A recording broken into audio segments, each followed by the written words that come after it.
Not all oils are created equally. Some of them actually nourish your follicles and others just sit on your hair, clog your follicles. And honestly, I'm actually a hater of some of these oils. So here are 3 oils that actually work for hair growth and one that you should probably avoid and you might not like it. Let's get into oil number 1. This is an oil that I have been raving about lately and I think it needs to get a lot more attention because it is an amazing oil and it is an oil that is derived from what they call the miracle tree. This is Moringa oil. Moringa oil is amazing. It is easy to make. It is easy to find online. It's usually not that expensive either to make or to buy. If you're making it yourself, you can make it as thick as you want or as light as you want by putting the moringa powder in a base of a thicker oil like castor oil or a lighter oil like camellia oil. It is amazing for scalp health, and as I've mentioned multiple times, a healthy scalp thrives. If your scalp is healthy, your hair is going to grow out longer, fuller, healthier. Your follicles are going to be nice and healthy. Your scalp will be hydrated and moisturized. So the more you take care of your scalp, the better your hair is actually going to be because your hair does not grow from the ends. It grows from the scalp. Most of the options that you can buy online are extremely lightweight, which means you can use it multiple times a week without it weighing your hair down and getting maximum benefits. It is rich in zinc and B vitamins, which are both amazing for hair growth. B vitamins are called like the beauty vitamin. And so if you find a vitamin, food, and oil that has moringa in it, it is amazing for your hair growth. I would actually recommend moringa oil for all hair types. All you need to do is find the base of the oil that suits your hair texture best, whether you have thick hair or thin hair or fine hair or thicker strands. It is amazing for people with thinning hair because it really helps nourish the follicles at the scalp, reduce shedding and thinning, which means it can help thicken your hair if you're experiencing any thinning, any excess shedding. It is amazing for sensitive scalps because it actually helps soothe sensitive scalps because it is antimicrobial and antibacterial. So if you've been getting a lot of itching and stuff like that on your scalp, this can actually really help, except if you have something like seborrheic dermatitis, because any oil can actually aggravate that because that kind of condition actually feeds off of oil. So if you're not putting any oils on your scalp, then this video is probably not even for you in general. If you have any severe skin condition, you should be speaking to a dermatologist to help with that. All hair types from type 1A to type 4C, everyone can use this oil. It is amazing. Now, when it comes to how to use it, there's 2 major ways that you can use it. You can either use it on your scalp. Twice a week is usually very effective. You don't have to use it more than twice a week. You don't have to use that much so it doesn't leave an oily film on your scalp. You can use 1 to 2 droppers full or like a teaspoon for your entire scalp, and even that's a lot. You just want your scalp to be covered in it, but not to the point where when you're done with the scalp massage, you still have oil on your fingers. So about twice a week is good.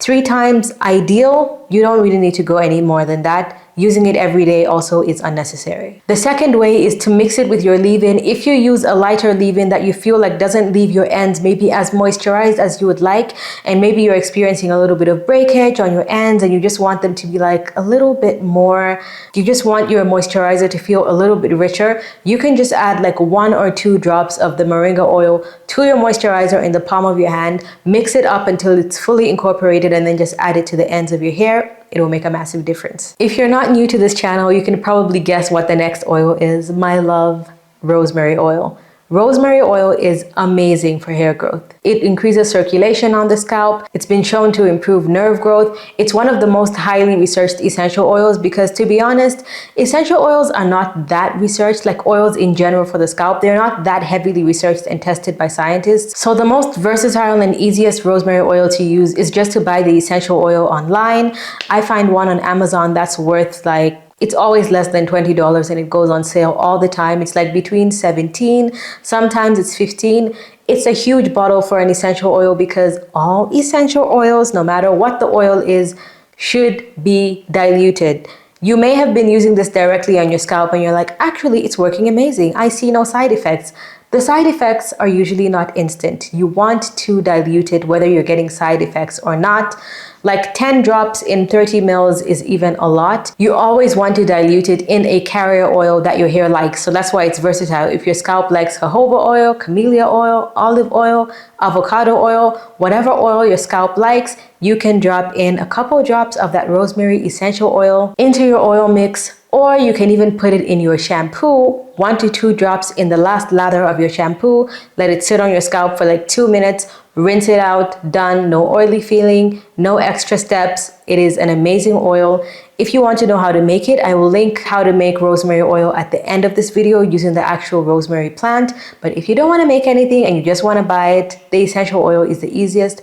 Or you can get an oil mix that already has rosemary oil in it. Like, I believe there's like holly roots. There's, I know Mael is not that popular anymore, but there's that. There's a Camille Rose version. There's rosemary oil in a bunch of oils that you can find online now, and I will link some options in the description box below. This oil is also best for anyone with thinning hair, anyone who feels like they have stunted hair growth, whether it's a hormonal issue. Of course, you still want to tackle the main issue at hand first, and then use this to help sort of grow it back. It's great for your hairline if you're experiencing any traction alopecia, and it's just an all-round great oil, but I really recommend this one to be just focused on the scalp because that's where you're going to get the most results. Now, the third oil is one that is widely loved, and I actually see comments on a bunch of other videos. Like, I can make a video about batana oil or rosemary oil or peppermint oil or tea tree oil, whatever random oil, there's gonna be someone in the comments saying, actually, this is the only oil that you need for healthy hair. And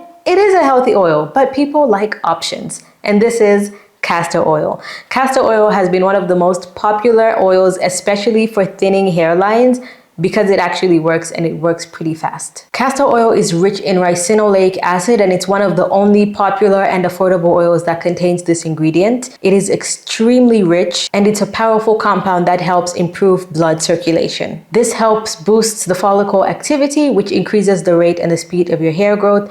Of course, up to a point. I always mention this, people always love to throw in, it's just genetics. Well, you may not be working at your optimal genetics, okay? Your hair growth rate depends on the individual. However, you may not be getting the maximum hair growth rate that your genetics can allow, which is why you need things like castor oil to help boost it so that you can get the maximum hair growth that you can get. Out of all the oils, it's one of the ones that is the most moisturizing. We know oils are not moisturizing, but it has the highest like water and heavy moisturizing content in it. It is very thick, it is very dense, it is also very nutrient dense. It is great for any bald patches, any thinning hairlines. It is great to mix with any other oils because it is an extremely heavy oil, which means if you put it all over your scalp, like with my hair in this blow-dried state, this is not a silk press, with my hair in this blow-dried state, if I put this all over my scalp, it would weigh my hair down, it would make it feel quite sticky. But if I had a bald patch somewhere and I just put some castor oil, that would work fine, and it would work even better if I just diluted it with a much lighter oil like camellia oil or avocado oil for maximum benefits. It is also great to mix in with your leave-in or a different oil for the ends of your hair as well. Because it's so thick, it can really help seal that oil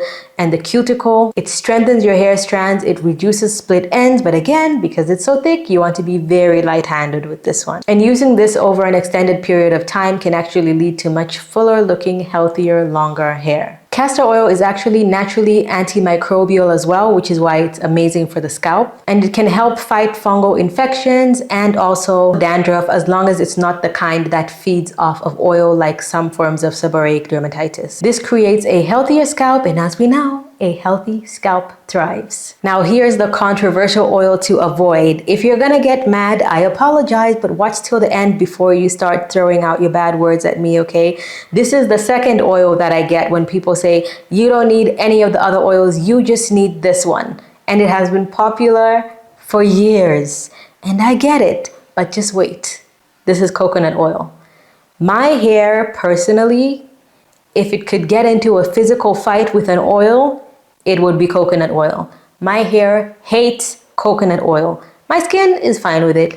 My hair hates it, okay? Now let me tell you why your hair might also hate coconut oil, or why you think oils don't work for you because you've just been using coconut oil. Firstly, it doesn't penetrate all hair types. It works for some, but not everyone. Secondly, it can cause some weird like protein buildup feel on the hair. It makes the hair a little bit dry and brittle because it doesn't penetrate all the way into the hair shaft. It just sits on top. It blocks moisture from going into the hair. And especially if you have low porosity hair, it's one of the oils that gives you that feeling of having like really dry, crunchy hair with a bunch of oil sitting on top. It can also clog some people's follicles, the pores on your scalp, and this can lead to hair loss and more dandruff and just the feeling of your hair never being as moisturized as you want it to be. Coconut oil, however, does work great for some people. And so if coconut oil works really well for you, do not stop using it. This part is not for you. Your hair likes it, you are perfectly fine.